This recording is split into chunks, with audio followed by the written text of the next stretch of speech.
Which among the below is included in the Magna Carta of 1215? Right of the church to be free from the government interference. 2. The rights of all free citizens to own and inherit property and to be protected from excessive taxes. 3. The right of widows who owned property to choose to remarry. 4. Principles of due process and equality before law. Option A 1, 2, 3. Option B 1 and 4. Option C 2, 3, 4. Option D all of the above. താഴെ പറയുന്നവയിൽ 1215 Magna കാർട്ടയിൽ ഉൾപ്പെട്ടത് ഏതൊക്കെയാണ്?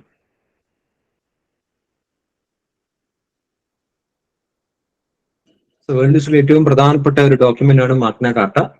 Magna കാർട്ടയിൽ ഉൾപ്പെട്ടിരിക്കുന്ന conditions താഴെ പറയുന്നവയിൽ ഏതൊക്കെയാണ്?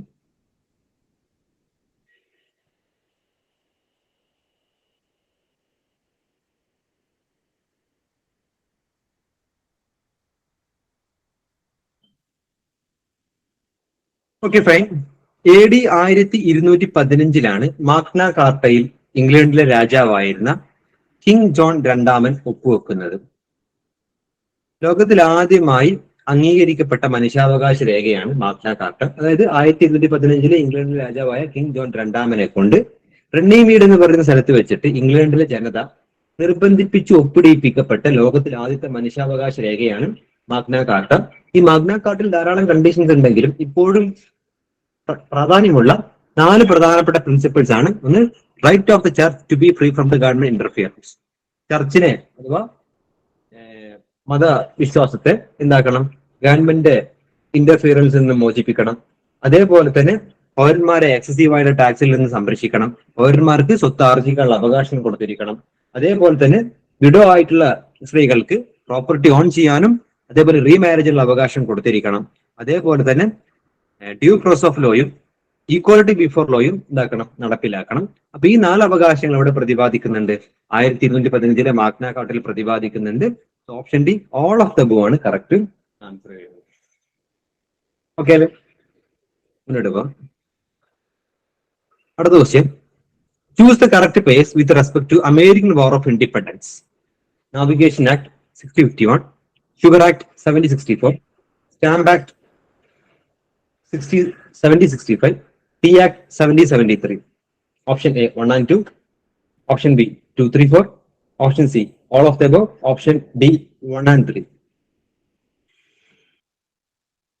Okay, American war of ഇൻഡിപെൻഡൻസുമായി ബന്ധപ്പെട്ടിട്ട് correct ആയിട്ടുള്ള പേര് ഏതാണ്?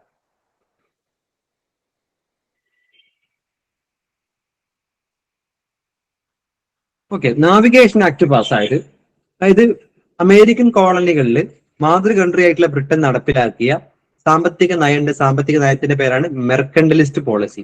ഓക്കെ, ഈ മെർക്കന്റലിസ്റ്റ് പോളിസിയുടെ ഭാഗമായിട്ട് അമേരിക്കൻ കോളനിയിൽ ബ്രിട്ടൻ ധാരാളം നിയമങ്ങൾ പാസ്സാക്കിയിട്ടുണ്ട്. Navigation act, sugar act, stamp act, tea act ഒക്കെ പോലെയുള്ള ധാരാളം നിയമങ്ങൾ ബ്രിട്ടൻ പാസ്സാക്കിയിട്ടുണ്ട്. ഓക്കെ, അപ്പം ആ ആക്ടുകളുടെ വർഷവുമാണ് ഇവിടെ ക്വസ്റ്റ്യൻ. Navigation act പാസ്സായത് 1651. അതുകൊണ്ട് ഒന്നാമത്തെ സ്റ്റേറ്റ്മെന്റ് ശരിയാണ്. സോ നമുക്കിവിടെ ബി ഒഴിവാക്കാം. ഷുഗർ ആക്ട് പാസ്സായത് 1764. അതെ, ഷുഗർ ആക്ട് പാസ്സായത് 1764. സ്റ്റാമ്പ് ആക്ട് 1765 പാസ്സായത്, ശരിയാണ്. Tea act പാസ്സായത് 1773. സോ തന്നിരിക്കുന്ന എല്ലാ പേരും ശരിയാണ്. So option C all of the above ആണ് ഇവിടെ കറക്റ്റ് ആൻസർ വരുന്നത്. ഓക്കെ അല്ലേ? So American war of independence world ഹിസ്റ്ററിയിലെ പ്രധാനപ്പെട്ട ടോപ്പിക് ആണ്. സോ അമേരിക്കൻ വാർ ഓഫ് ഇൻഡിപെൻഡൻസിനെ പറ്റി മനസ്സിലാക്കണം. ബ്രിട്ടൻ അമേരിക്കൻ കോളനിയിൽ നടപ്പിലാക്കിയ മെർക്കന്റലിസ്റ്റ് പോളിസിയും മെർക്കന്റലിസ്റ്റ് പോളിസിയുടെ ഭാഗമായിട്ട് ബ്രിട്ടൻ അമേരിക്കയിൽ പാസ്സാക്കിയ നിയമങ്ങളെ പറ്റിയും അറിഞ്ഞിരിക്കണം. സോ എല്ലാ പേരും ശരിയായതുകൊണ്ട് തന്നെ ഓപ്ഷൻ സി ആണ് ഇവിടെ കറക്റ്റ് ആൻസർ വരുന്നത്. മുന്നോട്ട് പോകാം. അടുത്ത question. Which of the following statements regarding first industrial revolution is are correct? The use of new basic materials, chiefly iron and steel. The use of new energy sources, including both fuels and motive power, such as coal, steam engine, electricity, petroleum, and internal combustion engine. 3. The invention of the new machines, such as the spinning jenny and the power loom, that permitted the increased production with a smaller expenditure of human energy. 4. New organization of work known as factory system, which entailed increased division of labor and specialization of function. Option A 1, 2, 3, option B 2 and 3, option C all of the above, option D 2, 3, 4. വ്യാവസായിക വിപ്ലവവുമായി ബന്ധപ്പെട്ടിട്ട് തന്നിരിക്കുന്നവയിൽ ശരിയായ statement ഏതൊക്കെയാണ്?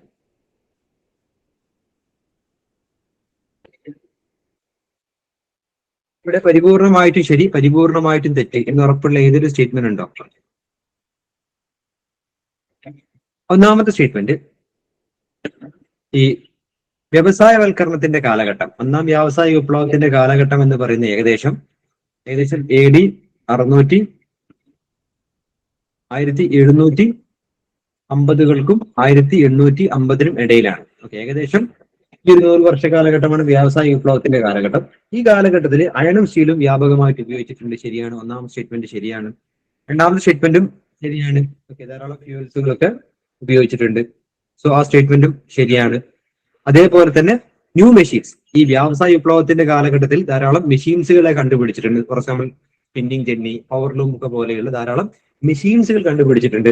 So മെഷീന്റെ സഹായത്തോടു കൂടി large scale ആയിട്ട് production ആരംഭിച്ചിട്ടുണ്ട്. അതുകൊണ്ട് മൂന്നാമത്തെ സ്റ്റേറ്റ്മെന്റും ശരിയാണ്. അതേപോലെ തന്നെ ഈ വ്യാവസായ വിപ്ലവത്തിന്റെ കാലഘട്ടത്തിൽ ഉണ്ടായ ഒരു പുതിയ സിസ്റ്റമാണ് ഫാക്ടറി സിസ്റ്റം. ഓക്കെ, അതായത് മെഷീനുകളൊക്കെ ഉപയോഗിച്ചുകൊണ്ട് വലിയ വലിയ ഫാക്ടറികളിലൂടെ ലാർജ് ക്വാണ്ടിറ്റി സാധനങ്ങൾ ഉത്പാദിപ്പിക്കാൻ തുടങ്ങി. ഫാക്ടറി സിസ്റ്റം എന്നുള്ളത് ഇൻഡസ്ട്രിയൽ റവല്യൂഷന്റെ കോൺട്രിബ്യൂഷൻ ആണ്. സോ ഫാക്ടറി സിസ്റ്റം വന്നതോടുകൂടി ഡിവിഷൻ ഓഫ് ലേബർ വന്നു, അതായത് ഷിഫ്റ്റ് അടിസ്ഥാനത്തിലുള്ള ജോലികൾ വന്നു. അതേപോലെ തന്നെ തൊഴിലാളികൾക്കിടയിൽ സ്പെഷ്യലൈസേഷനും വന്നു. സോ ഈ സ്റ്റേറ്റ്മെന്റും ശരിയാണ്. തന്നിരിക്കുന്ന എല്ലാ സ്റ്റേറ്റ്മെന്റും ശരിയായത് കൊണ്ട് തന്നെ option C, all of the above ആണ് ഇവിടെ കറക്റ്റ് ആൻസർ വരുന്നത്. ഓക്കെ അല്ലേ? ക്ലിയർ അല്ലേ? മുന്നോട്ട് പോകാം. അടുത്ത question, which of the following statements regarding colonization are correct? Colonialism is a procedure of temporarily extended domination by one people over the other people. 2. The subjugation of lands and forceful coexistence of people of different backgrounds with different beliefs and philosophies has brought about many changes, both negative and positive, especially in the colonies. Option A 1 only, option B 2 only, option C both 1 and 2, option D neither 1 or 2. കോളനൈസേഷനുമായി ബന്ധപ്പെട്ടിട്ട് താഴെ തന്നിരിക്കുന്നവയിൽ ശരിയായ statement ഏതൊക്കെയാണ്?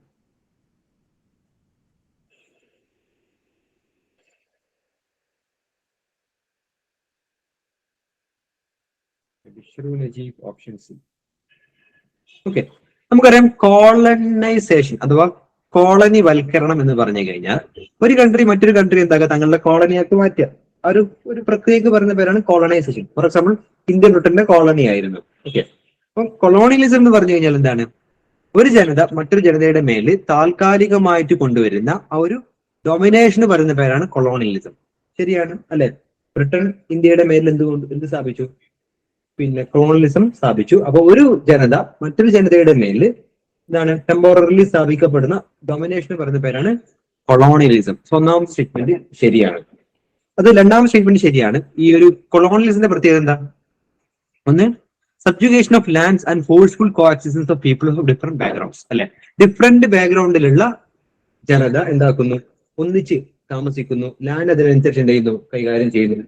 Okay, വ്യത്യസ്തമായിട്ടുള്ള ബാക്ക്ഗ്രൗണ്ടും വ്യത്യസ്തമായിട്ടുള്ള വിശ്വാസങ്ങളും വ്യത്യസ്തമായിട്ടുള്ള ഫിലോസഫിയും follow ചെയ്യുന്ന ഡിഫറെന്റ് ആയിട്ടുള്ള കമ്മ്യൂണിറ്റികൾ എന്താക്കുന്നു? ഒന്നിച്ച് താമസിക്കുന്നു.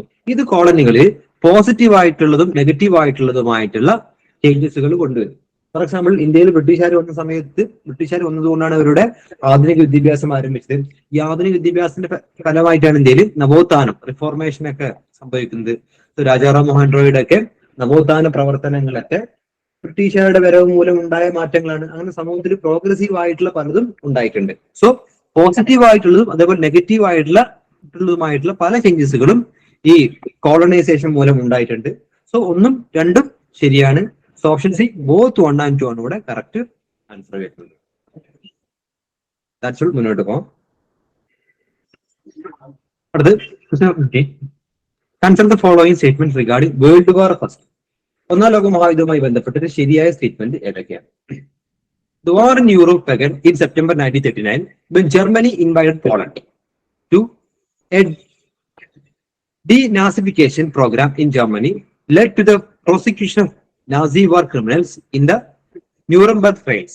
Choose the correct statement. 1 only, 2 only, both 1 or 2, neither 1 or 2.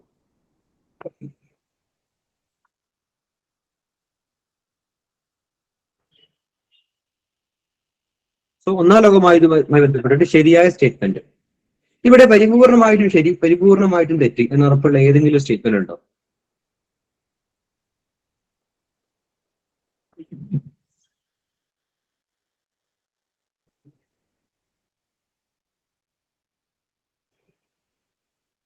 Okay, fine. So ലോകത്തെ സ്വാധീനിച്ച രണ്ട് പ്രധാനപ്പെട്ട വാറുകളാണ്. ഒന്ന് world war 1 world war 2. World war 1 കാലഘട്ടം 1914 മുതൽ 19 വരെയാണ്. രണ്ടാം ലോകമഹായുദ്ധത്തിന്റെ കാലഘട്ടം 1939 മുതൽ 1945 വരെയാണ് രണ്ടാം ലോകമഹായുദ്ധത്തിന്റെ കാലഘട്ടം. ഓക്കെ, ഇവിടെ വേൾഡ് വാർ 1 ബന്ധപ്പെട്ട് ശരിയായ സ്റ്റേറ്റ്മെന്റ് ചൂസ് ചെയ്യാനാണ് പറഞ്ഞത്. സോ ഇവിടെ ഒന്നാമത്തെ സ്റ്റേറ്റ്മെന്റ് തെറ്റാണ്. കാരണം എന്താ? 1939 ജർമ്മനി പോളണ്ടിനെ ആക്രമിച്ചതോടു കൂടിയാണ് രണ്ടാം ലോക മഹായുദ്ധം ആരംഭിക്കുന്നത്. ഓക്കെ, സോ ഇവിടെ ഒന്നാമത്തെ സ്റ്റേറ്റ്മെന്റ് രണ്ടാം ലോകവുമായി ബന്ധപ്പെട്ടിരിക്കുന്നു, അതുകൊണ്ട് ഇവിടെ തെറ്റാണ്. രണ്ടാം ലോകമഹായുദ്ധത്തിന് ശേഷം ഹിറ്റ്ലറിന്റെ പട്ടാളമായിരുന്ന നാസി പാർട്ടിയിലെ ക്രിമിനൽസിനെ വിചാരണ ചെയ്യാൻ തീരുമാനിച്ചു. ആ വിചാരണക്ക് പറയുന്ന പേരാണ് ന്യൂറംബർഗ് ട്രയൽസ് അഥവാ ന്യൂറംബർഗ് വിചാരണ. അതായത് നാസി പാർട്ടി ധാരാളം ജൂതന്മാരെയൊക്കെ പ്രോസിക്യൂട്ട് ചെയ്തിട്ടുണ്ട്. ഓക്കെ, കിരാതമായിട്ടുള്ള ഭരണം കാഴ്ചവെച്ചിട്ടുണ്ട്. അങ്ങനെ നാസി ക്രിമിനൽസിനെ പണിഷ് ചെയ്യാൻ വേണ്ടിയിട്ടുള്ള പ്രത്യേക വിചാരണക്ക് പറയുന്ന പേരാണ് ന്യൂറംബർഗ് ട്രയൽസ്. ഇതും രണ്ടാം ലോക മഹായുദ്ധവുമായി ബന്ധപ്പെട്ടിരിക്കുന്നു. അപ്പൊ ഒന്നാമത്തെയും രണ്ടാമത്തെയും സ്റ്റേറ്റ്മെന്റ് രണ്ടാം ലോകവുമായി ബന്ധപ്പെട്ടിരിക്കുന്നു, അതുകൊണ്ട് രണ്ട് സ്റ്റേറ്റ്മെന്റും ഇവിടെ തെറ്റാണ്. So correct answer option D, neither one of. Okay അല്ലേ? ക്ലിയർ അല്ലേ? മുന്നോട്ട് പോകാം. ഇവിടെ ഒന്നും രണ്ടും രണ്ടാം ലോക മഹായുദ്ധവുമായി ബന്ധപ്പെട്ടതാണ്. നമ്മോട് ചൂസ് ചെയ്യാൻ പറഞ്ഞത് ഒന്നാം ലോകവുമായി ബന്ധപ്പെട്ടുള്ള സ്റ്റേറ്റ്മെന്റ് ചൂസ് ചെയ്യാനാണ്. സോ ഒന്നും രണ്ടും രണ്ടാം ലോകവുമായി ബന്ധപ്പെട്ടതായതുകൊണ്ട് തന്നെ രണ്ടും തെറ്റാണ്. So option D, neither one of two ആണ് ഇവിടെ കറക്റ്റ് ആൻസർ വരുന്നത്. മുന്നോട്ട് പോകാം. അടുത്ത question. The term Blitzkrieg refers to the provision for disarming Germany. B. Germany's strategy was to defeat its opponents in a series of short campaigns. C. Naval superiority of Britain in the Second World War. D. America's plan for nuclear attack on Japan. So, Blitzkrieg എന്ന് പറയുന്ന പദം എന്തുമായി ബന്ധപ്പെട്ടിരിക്കുന്നു?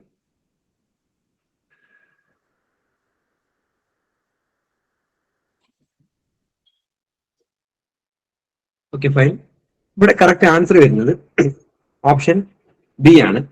രണ്ടാം ലോക മഹായുദ്ധത്തിലെ ജർമ്മനിയുടെ യുദ്ധതന്ത്രത്തിന് പറഞ്ഞിട്ടാണ് ബ്ലിറ്റ്സ്ക്രീഗ് എന്ന് പറയുന്നത്.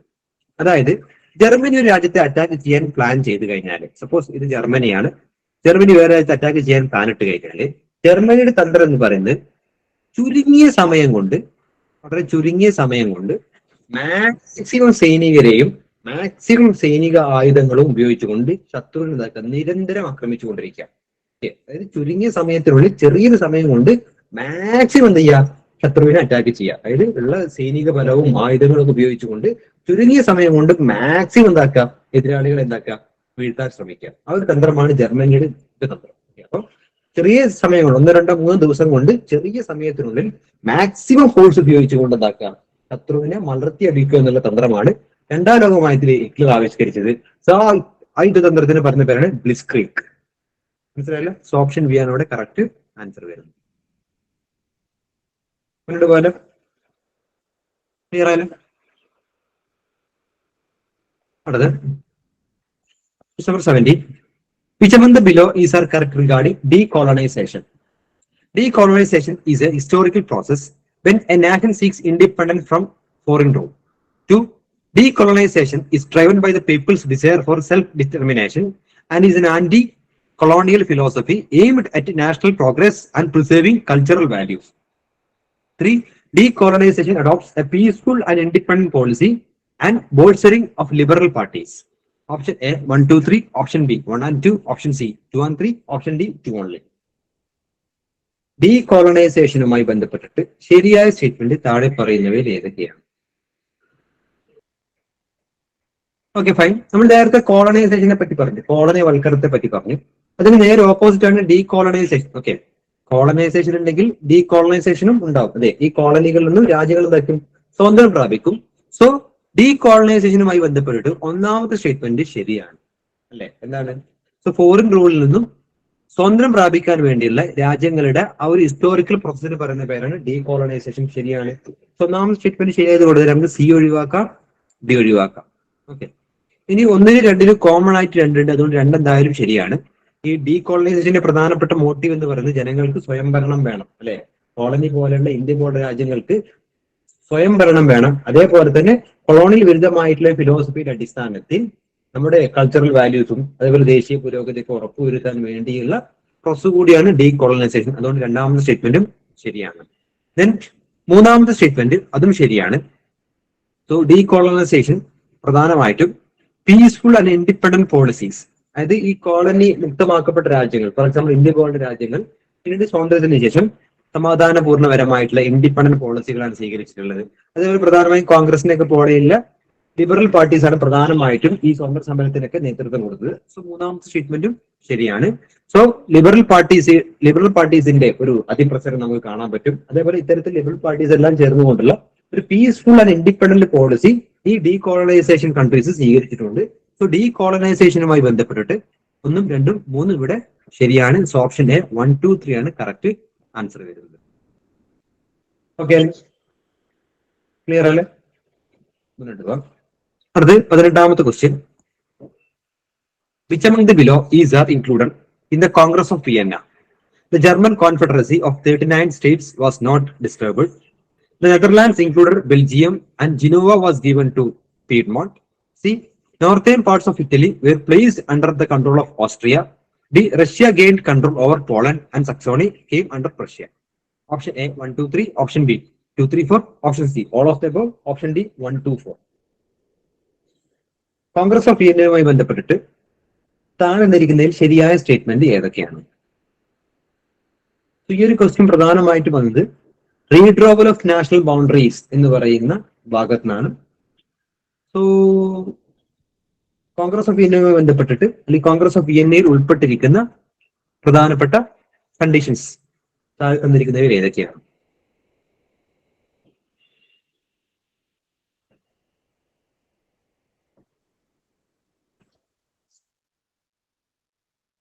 ഓക്കെ, നമുക്കറിയാം ഫ്രഞ്ച് വാർ അല്ലെങ്കിൽ ഫ്രഞ്ച് റവല്യൂഷൻ 1779 1789 ഇടയിലാണ് അമേരിക്കൻ വാർ ഓഫ് ഇൻഡിപെൻഡൻസ് ഉണ്ടാവുന്നത്. പിന്നീട് 1789 ഫ്രഞ്ച് റവല്യൂഷൻ ആരംഭിക്കുന്നത്. ഈ ഫ്രഞ്ച് റവല്യൂഷന്റെ ഗ്രാൻഡ് ക്ലൈമാക്സ് എന്ന് പറയുന്നത് നെപ്പോളിയന്റെ ഭരണമാണ്. സോ 1799 ഫ്രാൻസിന്റെ ഭരണം നെപ്പോളിയൻ ഏറ്റെടുത്തു. 1804 നെപ്പോളിയൻ ഫ്രാൻസിന്റെ ചക്രവർത്തിയായി. ഓക്കെ, അപ്പൊ 1804 മുതൽ 1815 വരെയുള്ള പിന്നീടുള്ള കാലഘട്ടം ഫ്രാൻസിനെ സംബന്ധിച്ചിടത്തോളം നെപ്പോളിയന്റെ ഭരണ കാലഘട്ടം. അപ്പം നെപ്പോളിയൻ ഫ്രാൻസിന്റെ ഭരണാധികാരിയായിട്ടുള്ള കാലഘട്ടമാണ് 1804 മുതൽ 1815 വരെയുള്ള കാലഘട്ടം. അപ്പം ഫ്രഞ്ച് വിപ്ലവത്തിന് ശേഷമാണ് നെപ്പോളിയൻ ഭരണം പിടിച്ചെടുക്കുന്നത്. അതുകൊണ്ട് തന്നെ ഫ്രഞ്ച് വിപ്ലവത്തിന്റെ ശിശു എന്നൊക്കെ അറിയപ്പെടുന്നത് നെപ്പോളിയനാണ്. അപ്പൊ 1804 മുതൽ 1815 വരെ പിന്നീട് നെപ്പോളിയനാണ് ഫ്രാൻസ് ഭരിച്ചത്. അപ്പൊ ഈ കാലഘട്ടത്തിൽ യൂറോപ്പിലുടനീളം നെപ്പോളിയന്റെ പടയോട്ടം ഉണ്ടായിട്ടുണ്ട്. ഓക്കെ, അതായത് യൂറോപ്പിലെ ഏറെക്കുറെ ഭാഗങ്ങളൊക്കെ നെപ്പോളിയൻ കീഴടക്കിയിട്ടുണ്ട്. അതായത് ഇംഗ്ലണ്ടും അതേപോലെ തന്നെ റഷ്യയും ഒഴികെ ബാക്കി യൂറോപ്പിലെ എല്ലാ ഭാഗങ്ങളും നെപ്പോളിയൻ കീഴടക്കിയിട്ടുണ്ട്. ഓക്കെ, അപ്പൊ 1804 മുതൽ 1815 വരെയുള്ള കാലഘട്ടം നെപ്പോളിയന്റെ പടയോട്ട കാലഘട്ടമാണ്. ഈ കാലഘട്ടത്തിനിടയിൽ നെപ്പോളിയൻ യൂറോപ്പിന്റെ സിംഹഭാഗവും കീഴടക്കിയിട്ടുണ്ട്. പിന്നീട് 1814 വാട്ടർലൂ യുദ്ധത്തിൽ നെപ്പോളിയൻ പരാജയപ്പെടുകയും നെപ്പോളിയനെ നാട് കടത്തുകയും ചെയ്തു. ഓക്കെ, അങ്ങനെ നെപ്പോളിയന്റെ പതനത്തിന് ശേഷം, നെപ്പോളിയന്റെ വീഴ്ചയ്ക്ക് ശേഷം പിന്നീട് യൂറോപ്പിലെ രാജ്യങ്ങൾ ചേർന്ന സമ്മേളനമാണ് Congress of Vienna. 1814 Congress of Vienna നടന്നത്. അതായത് നെപ്പോളിയന്റെ പടയോട്ടത്തിന് മുമ്പുണ്ടായിരുന്ന യൂറോപ്പിനെ തിരിച്ചു കൊണ്ടുവരിക എന്നുള്ളതായിരുന്നു കോൺഗ്രസ് ഓഫ് വിയന്നയുടെ പ്രധാനപ്പെട്ട ലക്ഷ്യം. നെപ്പോളിയന്റെ പടയോട്ടത്തിന് മുമ്പുണ്ടായിരുന്ന യൂറോപ്പ്, അതായത് യൂറോപ്പിലെ പല ഭാഗങ്ങളും നെപ്പോളിയൻ കീഴടക്കി ഫ്രാൻസിലോട്ട് കൂട്ടിച്ചേർത്തു. ഓക്കെ, എന്നാൽ ഫ്രാൻസ് പിടിച്ചടക്കിയ നെപ്പോളിയന്റെ കാലഘട്ടത്തിൽ പിന്നെ നെപ്പോളിയൻ കീഴടക്കിയ ഫ്രാൻസ് കീഴടക്കിയ ഭൂപ്രദേശങ്ങളെ അതാത് രാജ്യങ്ങൾക്ക് വിട്ടുകൊടുക്കാൻ വേണ്ടി നടന്ന സമ്മേളനമാണ് 1814 കോൺഗ്രസ് ഓഫ് വിയന്ന. ഈ കോൺഗ്രസ് ഓഫ് വിയന്നയിൽ അന്ന് ജർമ്മനി എന്നുള്ള രാഷ്ട്രമില്ല, മറിച്ച് ജർമ്മൻ ഭാഷ സംസാരിക്കുന്ന സംസ്ഥാനങ്ങളാണുള്ളത്. ഓക്കെ, സോ ഈ 39 ജർമ്മൻ സംസ്ഥാനങ്ങളുണ്ട്, ജർമ്മൻ ഭാഷ സംസാരിക്കുന്ന സംസ്ഥാനങ്ങളുണ്ട്. ഈ 39 ജർമ്മൻ സ്റ്റേറ്റ്സുകളിൽ യാതൊരു മാറ്റവും വന്നിട്ടില്ല. ശരിയാണ്. അതേപോലെ തന്നെ നെതർലാൻഡിനെ, ഇന്നത്തെ ഹോളണ്ടിനെ ബെൽജിയവുമായിട്ട് ലയിപ്പിച്ചു. ജിനോവ എന്ന് പറയുന്ന പ്രദേശം ഇറ്റാലിയിലെ പ്രദേശമാണ്. അത് ഇറ്റാലിയൻ സ്റ്റേറ്റ്സ് ആയ പീഡ്മോണ്ട് നൽകി. അന്ന് ഇറ്റലി എന്നുള്ള രാജ്യവും ഇല്ല, കാരണം ഇറ്റാലിയൻ ഭാഷ സംസാരിക്കുന്ന പീഡ്മോണ്ടി, ജിനോവ തുടങ്ങിയ പ്രദേശങ്ങളാണ് അന്നുണ്ടായിരുന്നത്. ജനോവയെ പീഡ്മോണ്ടിൽ ലയിപ്പിച്ചു. അതേപോലെ തന്നെ ഇറ്റലിയുടെ നോർത്തേൺ പ്രദേശങ്ങൾ ഓസ്ട്രിയക്ക് നൽകി. ഓക്കെ. അതേപോലെ തന്നെ പോളണ്ടിന്റെ ചുമതല റഷ്യക്ക് കിട്ടി. സക്സോണി എന്ന് പറയുന്ന പ്രദേശം, സക്സോണി ജർമ്മൻ ഭാഷ സംസാരിക്കുന്ന പ്രദേശമാണ്. സക്സോണി എന്ന് പറയുന്ന പ്രദേശത്തെ പ്രഷ്യക്ക് കിട്ടി. പ്രഷ്യ എന്ന് പറഞ്ഞ ജർമ്മനിയുടെ ആദ്യകാല രൂപമാണ് പ്രഷ്യ. ഓക്കെ. അപ്പൊ മേൽ പറഞ്ഞിരിക്കുന്ന എല്ലാ സ്റ്റേറ്റ്മെന്റും ശരിയാണ്. So option C all of the above ആണ് കറക്റ്റ് ആൻസർ വരുന്നത്. ഓക്കെ അല്ലേ? സോ കോൺഗ്രസ് ഓഫ് വിയന്ന എന്നുള്ളത് നെപ്പോളിയന്റെ പടയോട്ടം. Okay. Redrawal of national boundaries എന്ന് പറഞ്ഞ ഭാഗത്ത് പഠിക്കാനുണ്ട്. മുന്നോട്ട് പോകാം. അടുത്ത question. Young Italy was a political movement followed by Giuseppe Mazzini, Garibaldi, Count Cavour, Benito Mussolini. Young Italy എന്നുള്ള സംഘടന സ്ഥാപിച്ചത് ആരാണ്?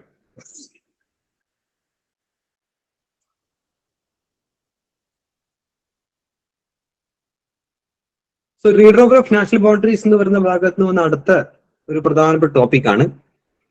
അതായത് റീഡ്രോവൽ ഓഫ് നാഷണൽ ബൗണ്ടറീസ് എന്നുള്ളത് ഒരു വലിയൊരു ടോപ്പിക്കാണ്. സോ അതിൽ വരുന്ന സബ് ടോപ്പിക്കാണ് unification of Germany, unification of Italy. എന്ന് പറഞ്ഞാൽ 1800കളുടെ തുടക്കത്തിൽ ജർമ്മനിയുമില്ല, ഇറ്റലിയുമില്ല. ജർമ്മൻ ഭാഷ സംസാരിക്കുന്ന കുറെ സ്റ്റേറ്റ്സുകളുണ്ട്, ഇറ്റാലിയൻ ഭാഷ സംസാരിക്കുന്ന കുറെ സ്റ്റേറ്റ്സുകളുണ്ട്. പിന്നീട് ഈ ജർമ്മൻ ഭാഷ സംസാരിക്കുന്ന പ്രദേശങ്ങളെ ജർമ്മനിയാക്കി മാറ്റി, ഒറ്റ രാജ്യമാക്കി മാറ്റി. ആ ഒരു പ്രക്രിയക്ക് പറഞ്ഞ പേരാണ് യൂണിഫിക്കേഷൻ ഓഫ് ജർമ്മനി. എന്നാൽ ഇറ്റാലിയൻ ഭാഷ സംസാരിക്കുന്ന പ്രദേശങ്ങളെ ഇറ്റലി എന്നുള്ള രാജ്യമാക്കി മാറ്റി. അതിന് പറഞ്ഞ പേരാണ് യൂണിഫിക്കേഷൻ ഓഫ് ഇറ്റലി. ഓക്കെ. അപ്പൊ യൂണിഫിക്കേഷൻ ഇറ്റലിക്ക് വേണ്ടി വാദിച്ച ഒരു പ്രധാനപ്പെട്ട സംഘടനയാണ് യങ് ഇറ്റലി. യങ് ഇറ്റലി എന്ന് പറഞ്ഞ സംഘടന സ്ഥാപിച്ചത് ആര് എന്നാണ് ചോദ്യം. Correct answer option A, Giuseppe Mazzini. മസ്സീനിയാണ് യങ് ഇറ്റലി എന്നുള്ള സംഘടന സ്ഥാപിച്ചത്. മുന്നോട്ട് പോകാം. അപ്പൊ ഈ ടോപ്പിക്കും റീഡ്രോവൽ ഓഫ് നാഷണൽ ബൗണ്ടറീസ് എന്ന് പറഞ്ഞ ഭാഗത്ത് നിന്ന് വന്നതാണ് കേട്ടോ. അടുത്ത question. Which organisation is termed as child of war? UN, League of Nation, SAARC, WHO.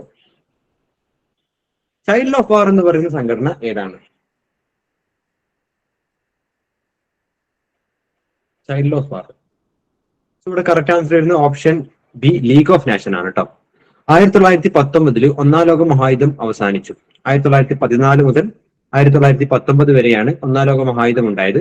So ഒന്നാം ലോക മഹായുദ്ധത്തിന് ശേഷം ഇനിയൊരു ലോക മഹായുദ്ധം ഇല്ലാണ്ടിരിക്കാൻ വേണ്ടി ലോകരാജ്യങ്ങൾ സ്ഥാപിച്ച അന്താരാഷ്ട്ര സംഘടനയാണ് league of nation. Okay. So പിന്നീട് UN രൂപീകരിച്ചിട്ടുണ്ട് രണ്ടാം ലോക മഹായുദ്ധത്തിന് ശേഷം. സോ UN മുൻഗാമി എന്നറിയപ്പെടുന്ന ലീഗ് ഓഫ് നേഷൻ ആണ് ചൈൽഡ് ഓഫ് വാർ എന്ന പേരിൽ അറിയപ്പെട്ടത്.